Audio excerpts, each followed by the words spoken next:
Good evening from New York. I'm Chris Hayes. With less than 2 months until these midterm elections, people all over the country, as we've documented, are mobilizing to protect abortion rights, while Republican politicians across the country are pledging to ban abortion any way they can. In Mississippi, the Republican House Speaker there has said his state, quote, has an opportunity to lead the nation in protecting, promoting, and supporting life. It's a pretty remarkable statement for a number of reasons. Now, it's true, Mississippi has been a leader in the assault on abortion rights in this country. There's no question about that. It was their law, Mississippi's law, and its challenge to Roe v. Wade that ultimately overturned Roe. The state had a trigger law in effect as well, which automatically banned nearly all abortions after Roe was overturned. But to say that Mississippi is a leader in supporting life is just objectively not true. In fact, in many ways, it's the opposite. The state perfectly embodies the stark reality of what conservative governance looks like on the ground, where life is cheap.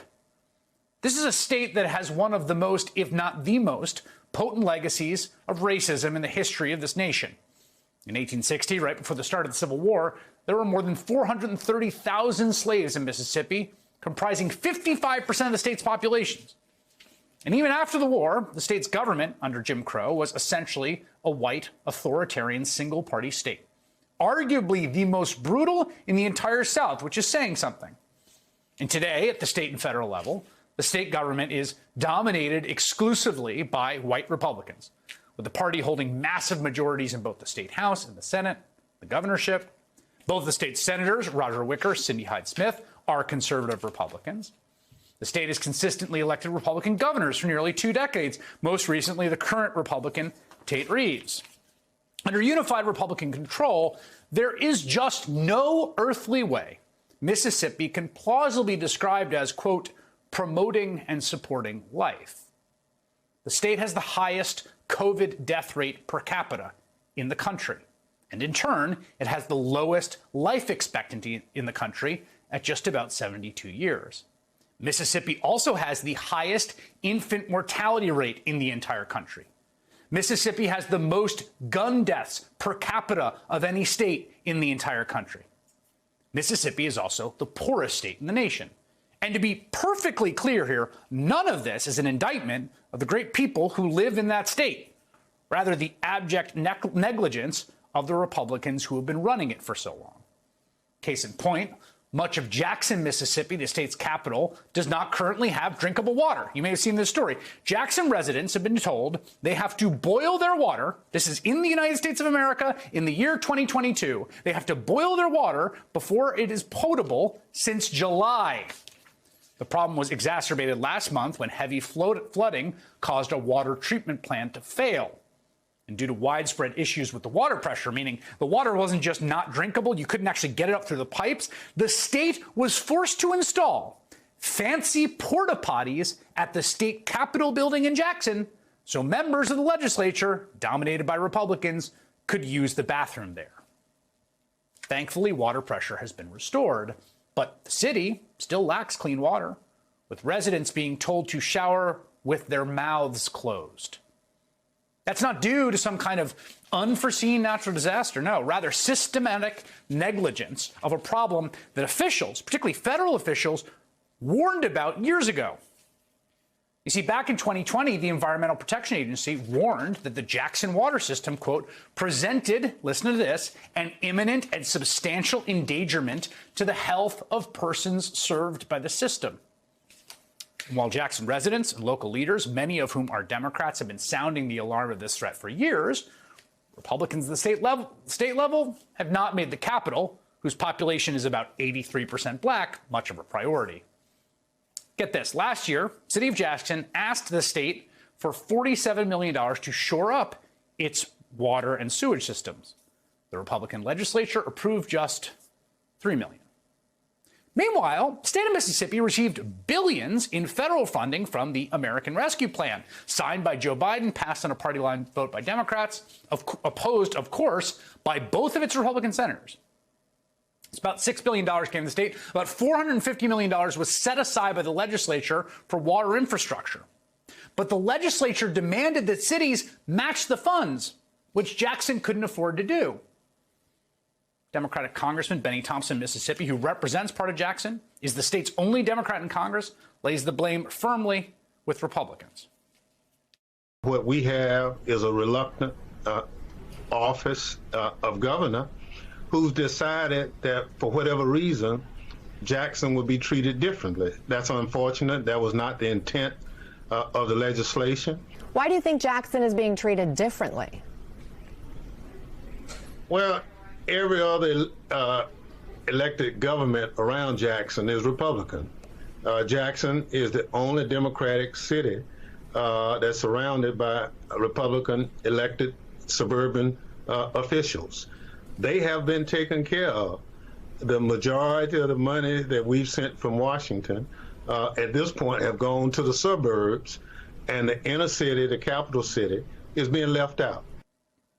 Okay, this is important because we're going to come back to this. This will be the establishment of a theme. Federal money coming to Mississippi for the needs of some of Mississippi's poorest, most marginalized members, right, of the state, and then being diverted away to them to affluent white communities. Okay. Now, the Biden infrastructure plan is going to send even more federal money to Mississippi, but that rollout takes a very long time, and there's no guarantee state Republicans will use that any more efficiently than they have in the past. But what makes it worse is that this is not even the only high-profile controversy engulfing Mississippi's government, because there's another one. You may have heard about this one because it involves a very famous man, a retired football player named Brett Favre.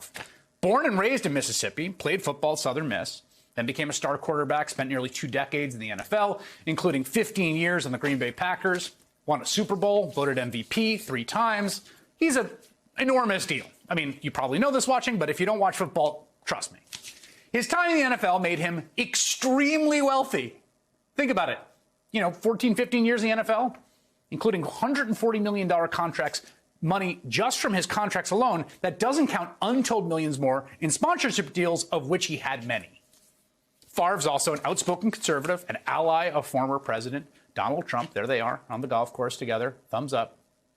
Now, Favre is currently embroiled in a controversy involving the use of federal welfare funds set aside for the state of Mississippi's most vulnerable residents, which were reportedly diverted to Favre and others.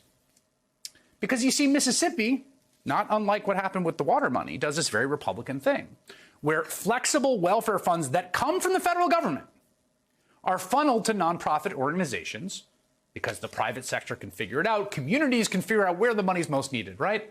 And those private organizations can pay out the money as they see fit with very little oversight. Now, the woman who ran one of those nonprofits in Mississippi that oversaw this money, named Nancy New, claims she was directed by state's then governor, Republican Phil Bryant, to direct money to Favre and others. And she has since pleaded guilty to charges of welfare fraud. You see, Favre coordinated with that woman, Nancy New. This is the woman who's running this nonprofit that's overseeing vast amounts of supposedly welfare money. He coordinated with Nancy New to get funding for a new volleyball stadium at his alma mater, Southern Miss, where his daughter went to school and played volleyball. Again, this is federal money for welfare for poor Mississippians going to a volleyball facility that Brett Favre's daughter is going to play in.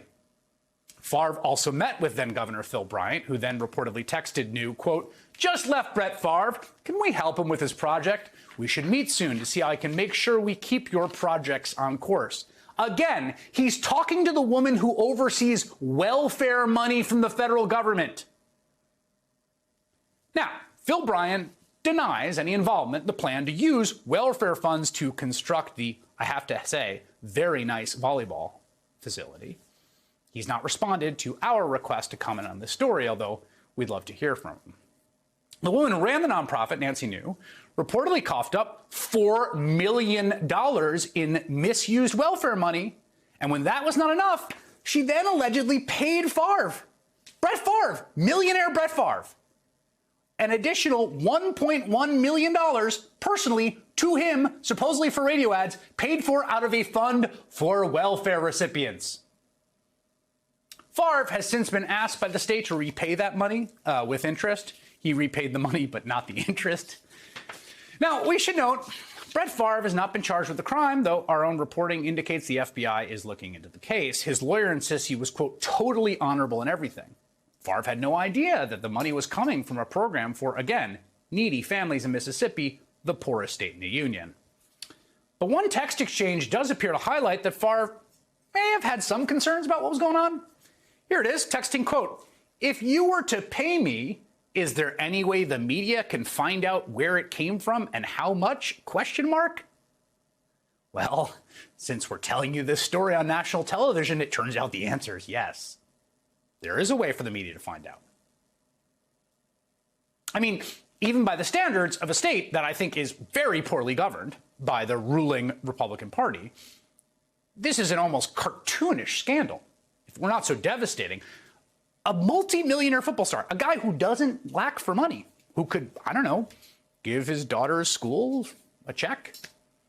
This guy, MAGA Brett Favre, Republican governor, appeared to be involved in a scandal with the misuse of federal dollars for the poorest members of the poorest state, diverted to a volleyball facility.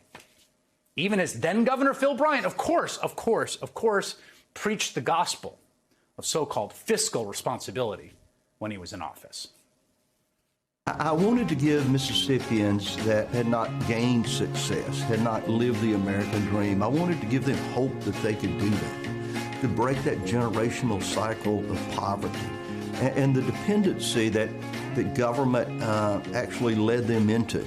And so we had families that had for 3 generations never seen a father or mother come home from work. And so we said, we're going to give you hope. We said, if you're going to receive benefits from our government, food stamps, the SNAP program, you must be in a workforce training program.